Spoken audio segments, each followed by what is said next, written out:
மாவட்டம் விருத்தாச்சலம் வடக்கு ஒன்றிய கிளைக்கழக அதிமுக நிர்வாகிகளின் ஆலோசனைக் கூட்டம் விஜயமாநகரம் கிராமத்தில் நடைபெற்றது. கடலூர் மேற்கு மாவட்ட கழக செயலாளரும் புவனகிரி அதிமுக சட்டமன்ற உறுப்பினருமான அருண்மொழி தேவன் தலைமையேற்று கழக நிர்வாகிகளுக்கு ஆலோசனைகளை வழங்கினார். இதைத் தொடர்ந்து திமுக, பாமக, தமிழக வாழ்வுரிமை கட்சியிலிருந்து விலகி 30க்கும் மேற்பட்ட இளைஞர்கள் அதிமுகவில் இணைந்தனர். இவர்களுக்கு கழக துண்டு அணிவிக்கப்பட்டு வாழ்த்துக்கள் தெரிவிக்கப்பட்டது. சேலம் மாவட்டம் ஆத்தூர் நியாய விலைக்கடையில் அதிமுக சட்டமன்ற உறுப்பினர் ஜெயசங்கரன் திடீர் ஆய்வு மேற்கொண்டார். ஆத்தூர் வஉசி நகர நியாய விலைக்கடை சரியான நேரத்தில் திறக்கப்படாமலும் முறையாக பொருட்கள் விநியோகம் செய்யப்படாமலும் இருப்பதாக அதிமுக எம்எல்ஏ ஜெயசங்கரனுக்கு புகார் வந்தது. இதனையடுத்து நியாய விலைக்கடை பணியாளரிடம் கடை திறப்பது குறித்தும் பொருட்கள் வழங்குவது குறித்தும் அதிமுக எம்எல்ஏ ஜெயசங்கரன் கேட்டறிந்து ஆய்வு செய்தார்.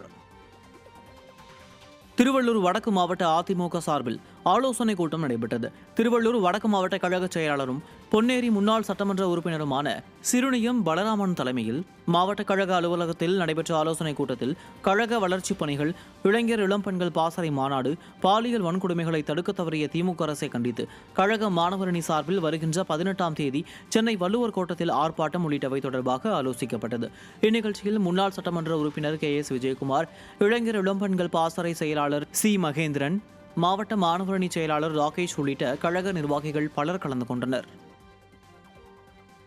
திருவண்ணாமலை மாவட்டம் அணைக்காவூர் மேற்கு ஒன்றியத்துக்குட்பட்ட அதிமுக சார்பில் பூத் கமிட்டி கிளைக்கழக நிர்வாகிகள் அமைப்பது குறித்த நிகழ்ச்சி அணைக்காவூர் கிழக்கு ஒன்றிய செயலாளர் துரை ஏற்பாட்டில் நடைபெற்றது. திருவண்ணாமலை வடக்கு மாவட்ட கழக செயலாளர் தூசி K மோகன் தலைமையிலும் முன்னாள் அமைச்சரும் கழக அமைப்பு செயலாளருமான முக்கூர் சுப்பிரமணியன் முன்னிலையிலும் நடைபெற்ற நிகழ்ச்சியில் பூத் கமிட்டி கிளைக்கழக நிர்வாகிகளுக்கு ஆலோசனை வழங்கப்பட்டது. இதில் கழக நிர்வாகிகள் ஏராளமானோர் பங்கேற்றனர். ஈரோடு மாவட்டம் மொடக்குறிச்சி வடக்கு ஒன்றிய கழகத்தின் சார்பில் புரட்சித் தலைவர் எம்ஜிஆரின் 108வது பிறந்தநாள் விழா பொதுக்கூட்டம் முன்னாள் சட்டமன்ற உறுப்பினரும் அனைத்துலக எம்ஜிஆர் மன்ற இணை செயலாளருமான VB சிவசுப்பிரமணி தலைமையில் நடைபெற்றது. இதில் சிறப்பு அழைப்பாளராக முன்னாள் அமைச்சரும் மாநகர் மாவட்ட கழக செயலாளருமான KV ராமலிங்கம், கழக மாணவரணி செயலாளர் சிங்கை ராமச்சந்திரன், முன்னாள் சட்டமன்ற உறுப்பினர் பாலகிருஷ்ணன், முன்னாள் நாடாளுமன்ற உறுப்பினர் செல்வகுமார சின்னையன் உள்ளிட்டோர் கலந்து கொண்டனர். இதில் ஏராளமான அதிமுக நிர்வாகிகள், தொண்டர்கள் கலந்து கொண்டனர். இளைஞர் சமுதாயம் ஒரு ஏற்றமிகு சமுதாயமாக உருவாக வேண்டும் என்பதற்காக வழங்கப்பட்ட திட்டம் தான் லேப்டாப் திட்டம். பள்ளியிலே கல்லூரியில் படிக்கின்ற மாணவ மாணவிகள் தங்களுடைய வாழ்க்கை தரத்தை உயர்த்திக் கொள்ள வேண்டும் என்பதற்காக வழங்கப்பட்ட திட்டம் இந்த லேப்டாப் மடிக்கணினி திட்டம். அந்த திட்டத்தையும் கிடப்பில் போட்டாச்சு. பொய்யான பிரச்சாரங்களை செய்தார்கள். கடுமையான பொய் பிரச்சாரங்களை செய்து ஆட்சிக்கு வந்தார் ஸ்டாலின். வந்த முதல் வேலை என்ன செய்தார்? மின்சார கட்டணத்தை உயர்த்தார். இப்ப 200 ரூபா 300 ரூபா வந்துட்டு 1500 2000 வருது பில்லு.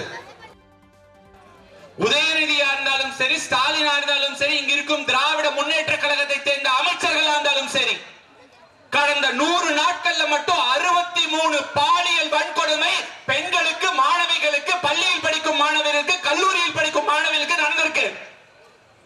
வெறும் மாணவிகளுக்கு மட்டும் 63 சம்பவங்களில் 49 பேர் பள்ளி மாணவிகள். ஒரு கர்ப்பிணி பெண்ணுக்கு தவறு நடந்திருக்கு. எங்கயா கமிட்டி அமைச்சிட்டு இருக்கீங்க நீங்க? இதுக்கு அமையா கமிட்டி? சென்னை வியாசர்பாடி மற்றும் பெரம்பூர் உள்ளிட்ட பகுதிகளில் அதிமுகவின் 10 ஆண்டுகால சாதனையை விளக்கி துண்டு பிரசுரங்கள் வழங்கப்பட்டன. வடசென்னை வடகிழக்கு மாவட்ட கழக செயலாளர் RS ராஜேஷ் பொதுமக்கள், சாலையோர வியாபாரிகள் மற்றும் வணிகர்களிடம் புரட்சித் தலைவி அம்மா ஆட்சியின் சாதனைகளை விளக்கியும் திமுகவின் 4 ஆண்டுகால அவலங்களை விளக்கியும் துண்டு பிரசுரங்களை வழங்கினார். அப்போது பேசிய அவர், பாலியல் பலாத்காரம், கஞ்சா போதைப் பொருள் புழக்கத்தில்தான் விடியா அரசு சாதனை படைத்துள்ளதாக சாடினார். இதில் கழக நிர்வாகிகள் ஏராளமானோர் பங்கேற்றனர்.